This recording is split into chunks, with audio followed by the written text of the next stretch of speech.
May mga mata na nakakakita ngunit hindi nakauunawa. May mga taingang nakaririnig ngunit hindi nakikinig.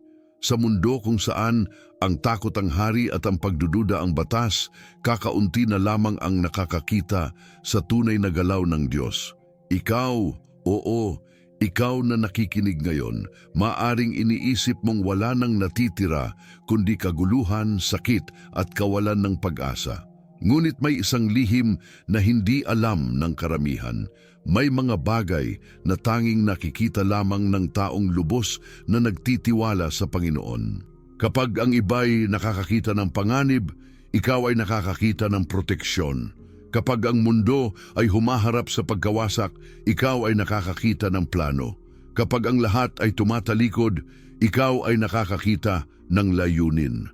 Sapagkat ang paningin ng nagtitiwala ay hindi nakabatay sa mata, ito'y nakaugat sa pananampalataya. Ang taong walang tiwala ay nabubulag ng takot, ngunit ang nagtitiwala ay nakakakita kahit sa gitna ng dilim. Isipin mo ito, habang ang karamihan ay nag-aalala kung saan magmumula ang kanilang pagkain, ikaw ay nakakakita ng mesa na inihanda ni Yahweh sa gitna ng kawalan. Kapag ang iba ay umiiyak sa kawalan ng direksyon, ikaw ay nakakakita ng daang tinatanglawan ng kanyang ilaw. Hindi ito imahinasyon, hindi ito illusion. Ito ay ang realidad ng mga piniling manampalataya. Ngunit bakit kakaunti lamang ang nakakakita nito? Sapagkat para sa mundong ito, ang pagtitiwala ay kahibangan. Sa kanila, ang pananampalataya ay parang bulag na pag-asa. Ngunit sa mga mata ng Diyos, ang nagtitiwala ay siyang tunay na nakakakita. Nakikita niya ang mga pinto bago pa man ito bumukas. Nakikita niya ang mga himala bago pa man ito maganap. Nakikita niya ang kapayapaan kahit sa gitna ng unos. At marahil ngayon, may tinig sa loob mo na nagsasabing, paano kung hindi ko makita ang mga sinasabi mong bagay? Ngunit tanungin mo ang sarili mo, sino ba ang pinagkakatiwalaan mo? Ang balita? Ang takot?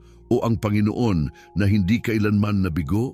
Dahil sa sandaling ipikit mo ang iyong mga mata at manampalataya, doon mo makikita ang mga bagay na hindi kayang abutin ng mata ng tao. Ito ang lihim ng nagtitiwala. Nakikita niya ang hindi nakikita ng iba. At sa susunod na sandali, malalaman mong may 6 na bagay na tanging ang may pusong nagtitiwala lamang ang kayang makita. Mga bagay na magpapabago sa paraan ng iyong pagtingin sa Diyos, sa sarili mo at sa mundong ginagalawan mo. Sapagkat hindi lahat ng mata ay nakakakita ng liwanag. Ang ilan nakakakita lamang ng dilim.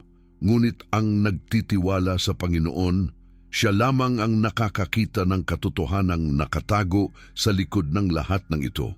Ang nagtitiwala sa Panginoon ay parang punong itinanim sa tabi ng ilog na ang mga ugat ay umaabot sa tubig. Hindi ito matatakot kapag dumarating ang init at ang mga dahon nito ay mananatiling luntian.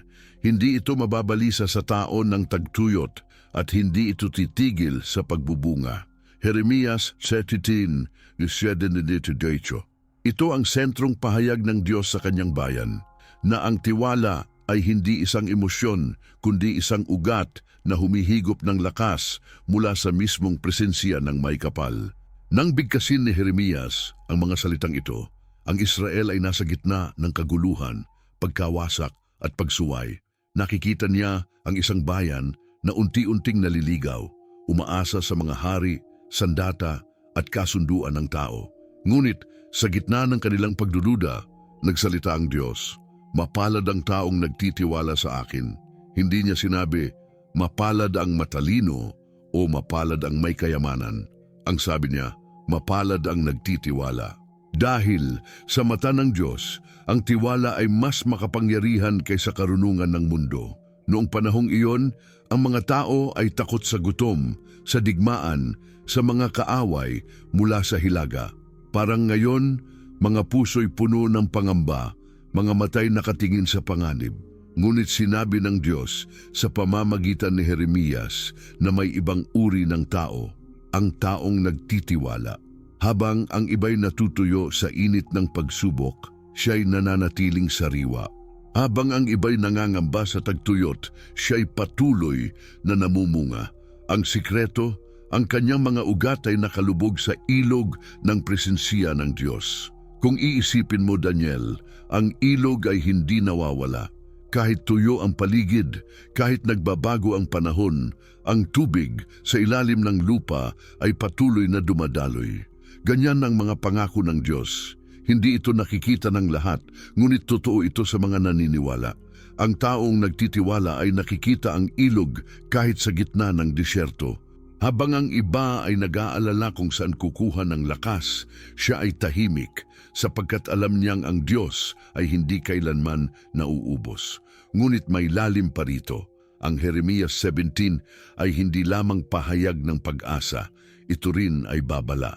Bago ang pangakong ito, sinabi ng Diyos, sumpain ng taong nagtitiwala sa tao at ginagawang kalakasan ng laman. Udyang ibig sabihin, ang nagtitiwala sa sarili, sa pera o sa kapangyarihan ay parang halamang tumutubo sa tigang na lupa, walang lilim, walang tubig, walang bunga. Sa madaling sabi, ang pagtitiwala ay hindi opsyonal. Ito ay hangganan sa pagitan ng buhay at pagkatuyo. Ang nagtitiwala sa Panginoon ay nabubuhay. Ang nagtitiwala sa mundo ay unti-unting namamatay. Ngayon, isalin natin ito sa puso. Ang punong itinanim sa tabi ng ilog ay hindi lamang larawan ng kasaganaan. Ito ay simbolo ng kaluluwa na kumakapit sa Diyos kahit walang nakikitang dahilan. Kapag ang negosyo mo'y bumabagsak, kapag ang anak mo'y nagkakasakit, kapag ang kinabukasan ay parang saradong pinto, doon sinusukat kung gaano kalalim ang iyong ugat. Ang ilog ay naroon, ngunit kailangan mong maghukay. Kailangang lumubog ang tiwala mo hanggang sa pinakailalim, kung saan umaagos ang buhay na hindi kayang patayin ng tagtuyot. Kapag binabasa mo ang salitang ito ngayon, marahil pakiramdam mo ay wala ka nang makapitan.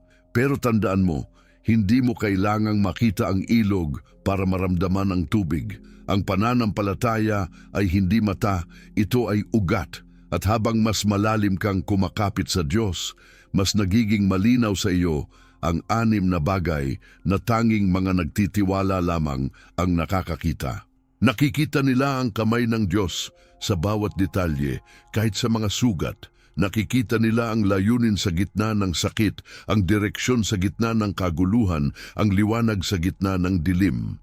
Ang mensahe ni Jeremias ay kasing totoo ngayon tulad ng dati. Kung sino ang nagtitiwala, siya ang magtatagumpay. Hindi dahil magaling siya, kundi dahil ang Diyos na pinagtitiwalaan niya ay hindi marunong mabigo. Sa bawat takot na bumabalot sa sangkatauhan ngayon, gera, sakit, krisis, pagkagutom, ang tinig ng Panginoon ay inuulit ang kanyang pangako. Kung mananatili kang nakaugat sa akin, hindi ka matutuyo.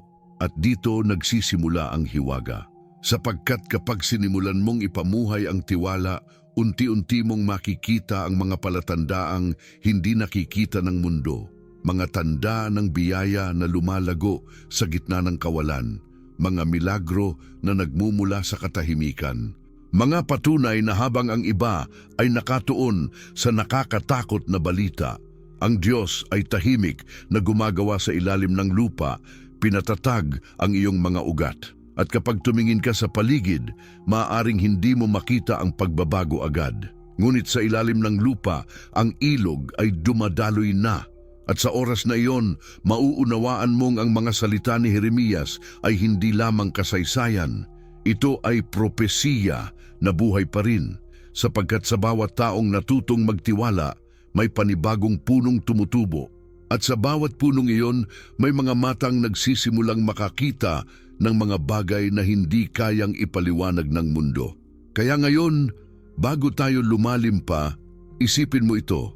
Kung noong panahon ni Jeremias, ang pagtitiwala sa Diyos ay ang tanging paraan upang mabuhay sa gitna ng kaguluhan, gaano pa kaya ngayon, sa panahong puno ng takot, galit at kawalan ng direksyon, ang salita ng Diyos ay nananatiling ilog sa ilalim ng tigang na lupa. At sa sandaling yakapin mo ito, makikita mong hindi lang ito kasaysayan, Ito ay buhay, humihinga at naghihintay na dumaloy sa iyo. Sapagkat kapag sinimulan mong ipamuhay ang pananampalataya, doon mo palang maririnig ang tinig ng Diyos na nagsasabing, "Anak, bukas ang iyong mga mata. Ngayon tingnan mo kung ano ang tanging nakikita ng mga nagtitiwala sa akin." Sa panahon ngayon, halos bawat tahanan ay may dalang takot na hindi binabanggit. Takot sa kinabukasan, sa karamdaman, sa kakulangan, sa digmaan, sa kawalan ng katiyakan. Ang mga balita ay parang unos na walang tigil.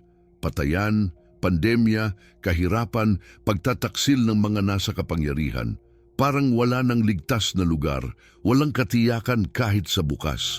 Ngunit sa gitna ng lahat ng ito, may isang kakaibang uri ng paningin na ibinibigay ng Diyos sa mga nagtitiwala sa Kanya. Hindi ito paningin ng laman, kundi paningin ng pananampalataya. Kapag ang iba ay nakatingin sa kaguluhan, ang nagtitiwala ay nakakakita ng layunin. Kapag ang mundo ay natatakot sa bukas, ang nagtitiwala ay nakikita ang mga kamay ng Diyos na gumagalaw sa tahimik na paraan. Kapag ang karamihan ay nawawala ng pag-asa, ang nagtitiwala ay nakikita ang liwanag na dumarating mula sa di nakikitang langit. Ito ang kakaibang realidad ng mga nananampalataya. Habang ang lahat ay nagkakagulo, sila'y kalmado, hindi dahil walang problema, kundi dahil alam nila kung sino ang may hawak ng lahat. Tingnan mo ang mundo ngayon, ang ekonomiya ay bumabagsak, ang mga pamilya ay nagkakawatak-watak, ang kabataan ay nawawala sa direksyon. Ang tao ay nagiging alipin ng sarili niyang takot. Ngunit ang taong nagtitiwala sa Panginoon ay hindi basta nabubuwal. Nakikita niya sa bawat unos ang pagkakataon para lumalim pa. Nakikita niya sa bawat pagiyak ang binhi ng bagong pananampalataya. Sapagkat habang ang iba ay tumatakbo palayo, siya ay lumalapit. Katulad noong panahon ni Jeremias, ang mga tao ngayon ay naglalagay ng tiwala sa mga sistemang gawa ng tao. Pera, trabaho, gobyerno, teknolohiya. Ngunit sa sandaling bumagsak ang lahat ng iyon, saka lamang nila naiintindihan na walang kayang magligtas kundi ang Diyos. At doon lumalabas ang mga mata ng nagtitiwala. Habang ang iba'y nakikita ang pagguho, siya ay nakakakita ng bagong simula. Habang ang iba ay nakakakita ng kawalan, siya ay nakakakita ng pag-asa. Isipin mo ang isang ina na araw-araw nagdarasal para sa kanyang mga anak.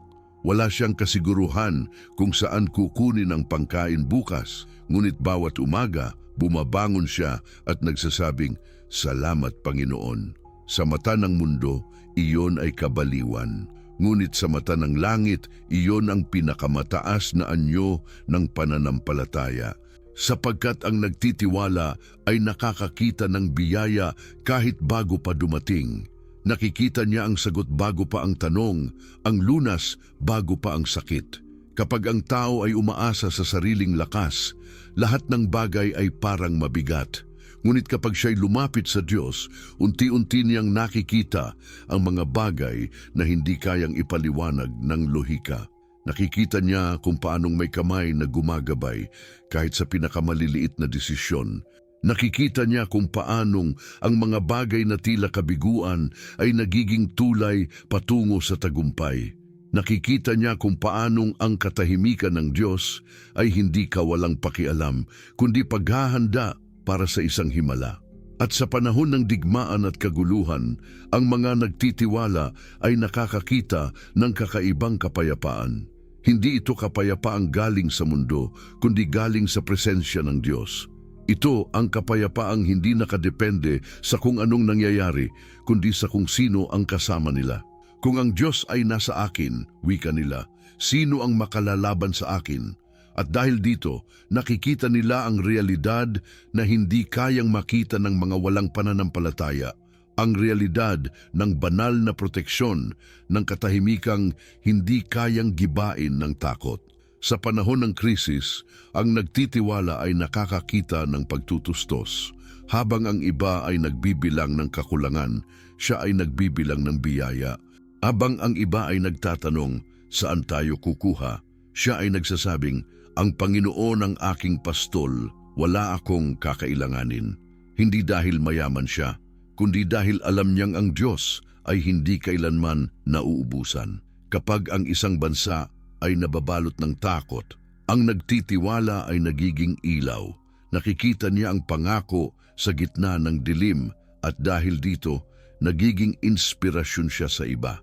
Maraming beses, ang nagtitiwala ay tinatawanan, minamaliit o tinatawag na mangmang.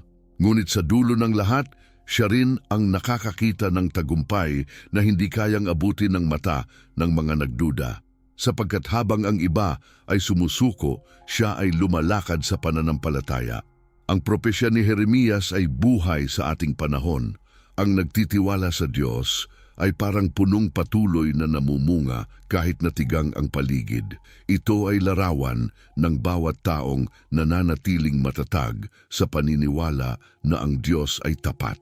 Sa bawat giyera, sa bawat lindol, sa bawat balitang nakakatakot, sila ay nakatingin hindi sa paligid kundi sa langit. At sa kanilang mga mata, may 6 na bagay na malinaw. Una, na ang Diyos ay tapat kahit kailan. Pangalawa, na ang kanyang presensya ay hindi nawawala. Pangatlo, na ang kanyang salita ay hindi nagbabago. Pang-apat, na ang kanyang mga pangako ay hindi kailanman napapako. Panglima, na ang kanyang kamay ay laging nakahawak. At pang-anim, na ang kanyang plano ay laging higit kaysa sa ating pag-unawa. At kapag natutunan mong tingnan ang mundo sa mata ng nagtitiwala, makikita mong ang lahat ng bagay, maging ang masakit at hindi maipaliwanag, ay may layunin. Makikita mong ang bawat bagyo ay may dulo at sa bawat dulo, naroon ang Diyos na naghihintay.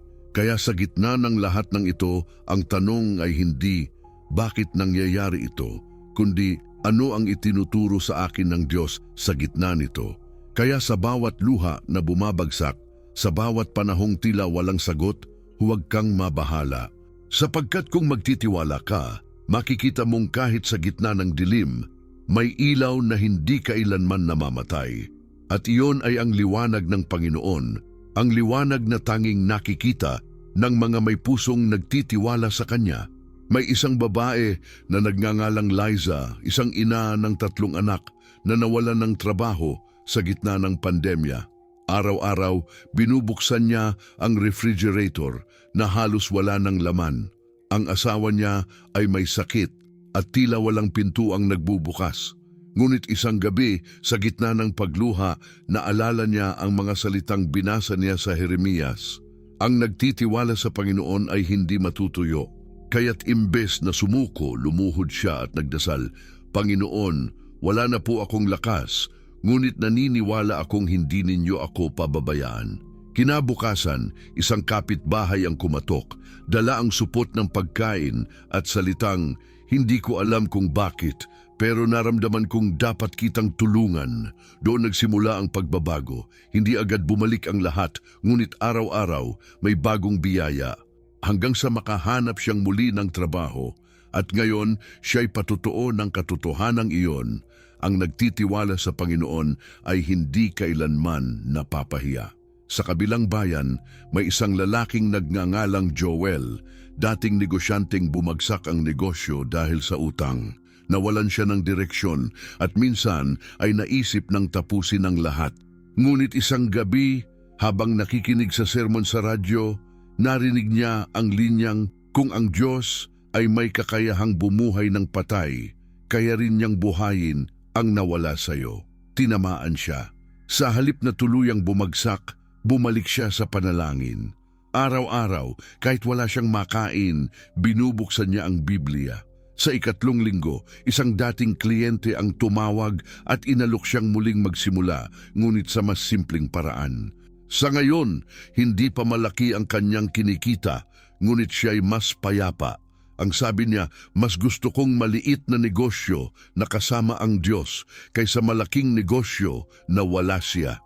Mayroon ding isang matandang babae, si Aling Nena, na halos buong buhay ay nag-iisa. Wala siyang anak at ang kanyang asawa ay pumanaw na. Sa kanyang edad, madali na sanang malunod sa kalungkutan. ngunit araw-araw may makikita kang liwanag sa kanyang bahay, hindi dahil may kuryente, kundi dahil nananalangin siya. Lagi niyang sinasabi, ang Diyos ang aking kasama. Kapag tinatanong siya kung saan niya nakukuha ang lakas, lagi niyang sagot, hindi mo kailangang makita ang Diyos para maramdaman ang yakap niya. At totoo nga, may mga bata sa kanilang barangay na tuwing gabi dumadalaw sa kanya para magpaturo ng dasal. Siya ang naging liwanag ng lugar nila. Ganito rin si Mateo, isang lalaking nagkasakit ng matindi. Sinabi ng mga doktor na wala ng pag-asa. Ngunit habang ang kanyang katawan ay humihina, lalo namang lumalakas ang kanyang pananampalataya. Isang gabi, habang nakahiga, sinabi niya sa asawa, "Kung ako man ay pagagalingin niya, siya ang aking kaluwalhatian. Ngunit kung ako man ay tatawagin niya, siya pa rin ang aking tagumpay." Sa sumunod na mga araw, unti-unti siyang nakabangon. Hindi maipaliwanag ng mga doktor, ngunit malinaw sa kanya ang dahilan. Ang Diyos ay tapat. Mayroon ding isang kabataan, si Carlo, na lulong sa bisyo. Iniwan ng pamilya, tinanggihan ng mga kaibigan. Ngunit isang gabi sa gitna ng kalasingan, narinig niya ang musika mula sa isang maliit na simbahan. Hindi niya alam kung bakit, ngunit pumasok siya roon. Ang mga tao'y nag-aawitan. Walang imposible sa Diyos. Doon siya lumuhod at umiyak. Mula noon, unti-unti niyang iniwan ang bisyo, bumalik sa pamilya at ngayon ay nagtuturo ng mga kabataan sa kalye. Ang sabi niya, akala ko tapos na ang kwento ko. Pero nang nagtiwala ako sa Diyos, nagsimula pala akong mabuhay muli. Lahat ng kwentong ito ay iisang patunay. Ang mga mata ng nagtitiwala ay nakakakita ng milagro sa gitna ng kawalan. Kapag ang mundo ay nagsasabing wala ng pag-asa, sila'y nakaririnig ng tinig na nagsasabing may daan pa. Ang kanilang mga buhay ay naging saksi na ang mga pangako ng Diyos ay hindi salita lamang, kundi katotohanan na humihinga. At kung babalikan mo ang Biblia, makikita mo ring hindi ito bago. Si Abraham ay umalis sa kanyang lupain nang hindi alam kung saan siya pupunta, ngunit nagtiwala. Si Moises ay humarap sa dagat at nakita itong bumukas dahil naniwala.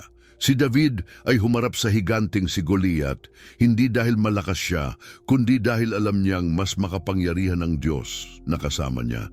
Si Elias ay pinakain ng mga uwak sa disyerto. Si Daniel ay iniligtas sa mga leon. Si Maria ay naniwalang manganganak sa pamamagitan ng Espiritu Santo. Lahat sila bago nila nakita ang himala ay unang nagtiwala. At ngayon, ang parehong Diyos na iyon ay gumagawa pa rin sa mga tahimik na tahanan, sa mga ospital, sa mga lansangan, sa mga puso ng mga taong ayaw sumuko.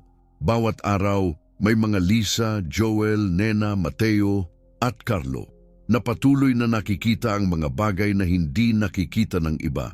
Hindi dahil espesyal sila, kundi dahil nagtitiwala sila.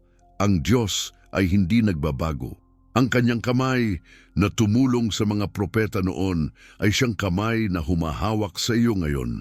Ang kanyang tinig na nagpatahimik sa bagyo noon ay siyang tinig na nagsasabing, huwag kang matakot. At kung bubuksan mo lamang ang iyong puso, maririnig mo siya. Dahil ang himala ay hindi palaging malakas na sigaw. Minsan ito'y mahinang bulong na sinasabi, anak, kasama mo ako.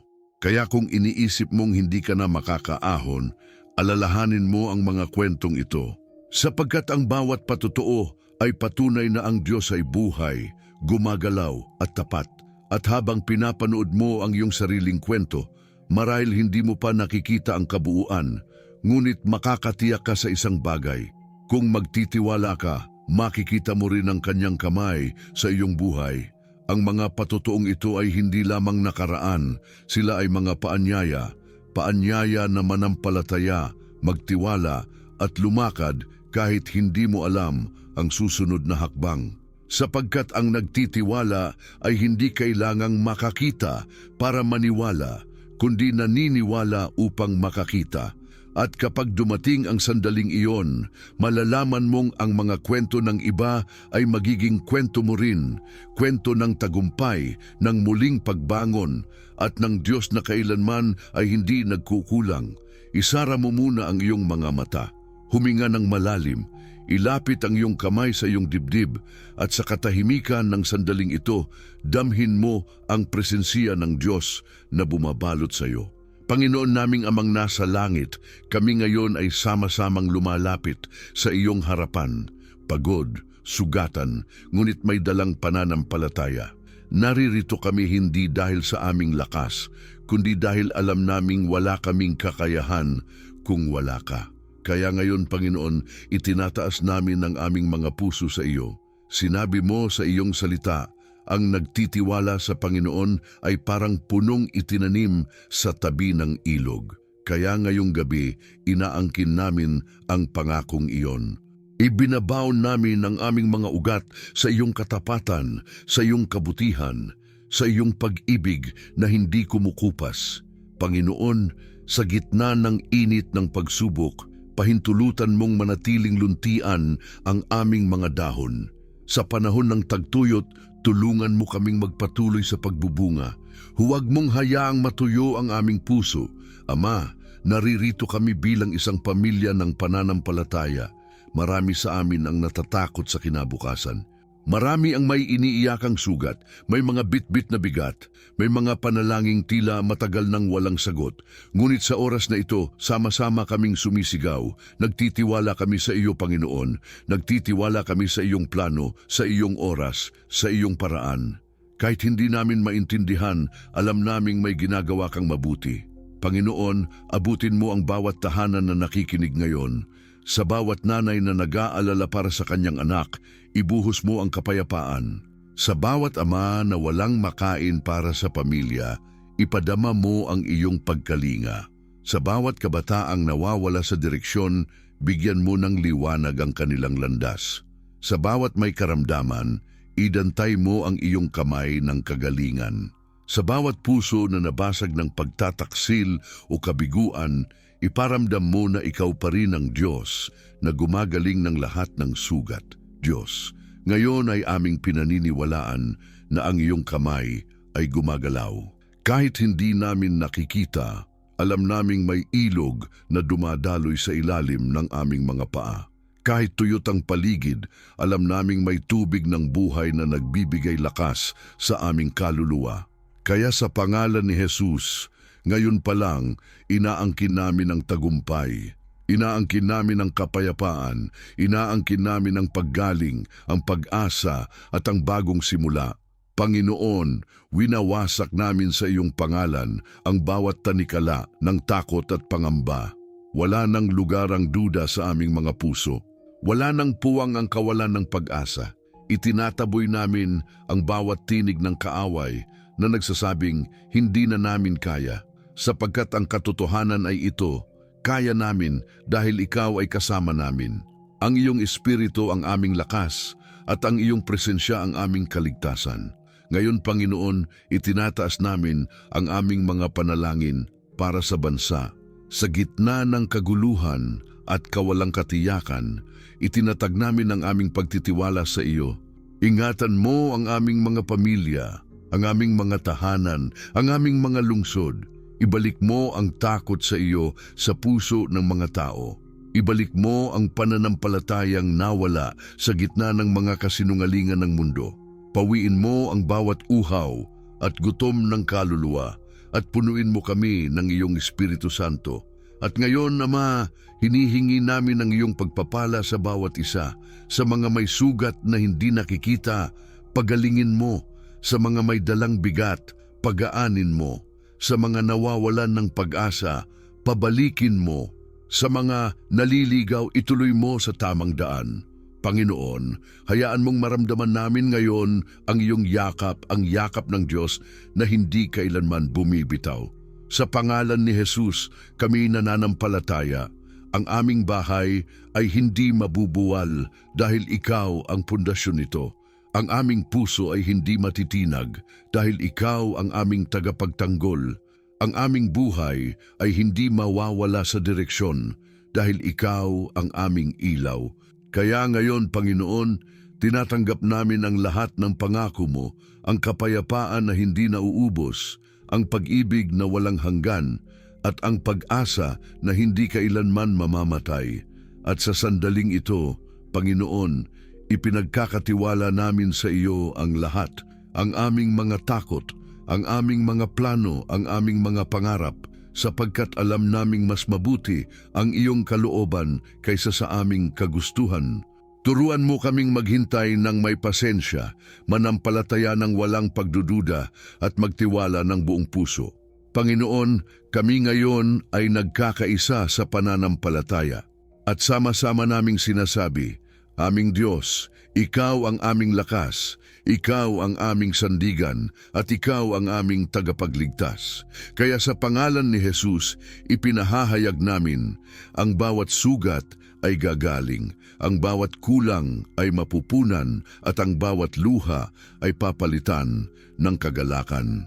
At ngayon, Panginoon, inilalagay namin sa iyong mga kamay ang aming kinabukasan. Hinihingi namin ang iyong gabay sa bawat desisyon, ang iyong proteksyon sa bawat lakad, at ang iyong presensya sa bawat sandali.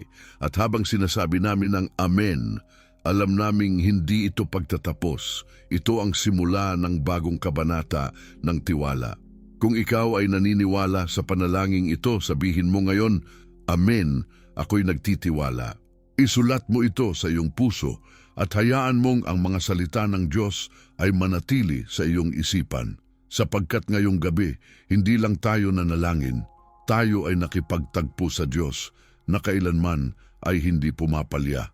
Tahimik ngayon ang paligid. Wala nang sigaw ng takot, wala nang ingay ng duda, tanging ang mahinahong tinig ng Diyos ang bumubulong sa iyong puso.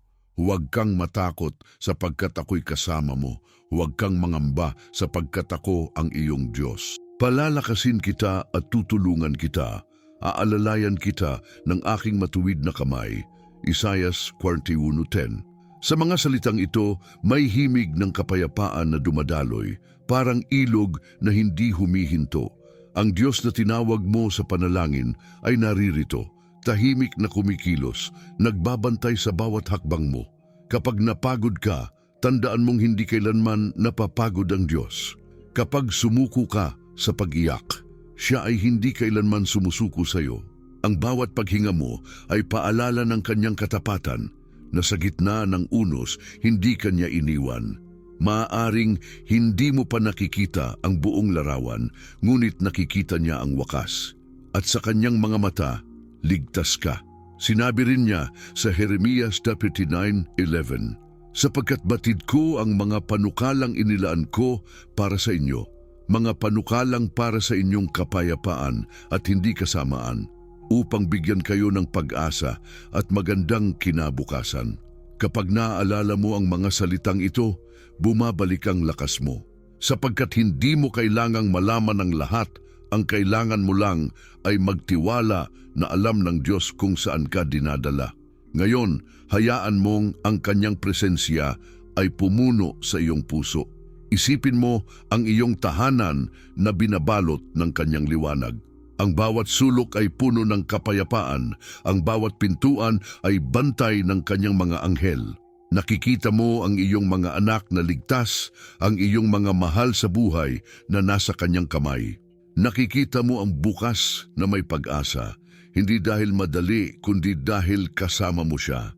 Sinabi ni Pablo sa 1 Corinto 1:20, sapagkat ang lahat ng pangako ng Diyos ay natutupad sa pamamagitan ni Kristo. Kaya't kung ang puso mo'y nanlalamig, alalahanin mo, ang mga pangako niya ay hindi kailanman napapako.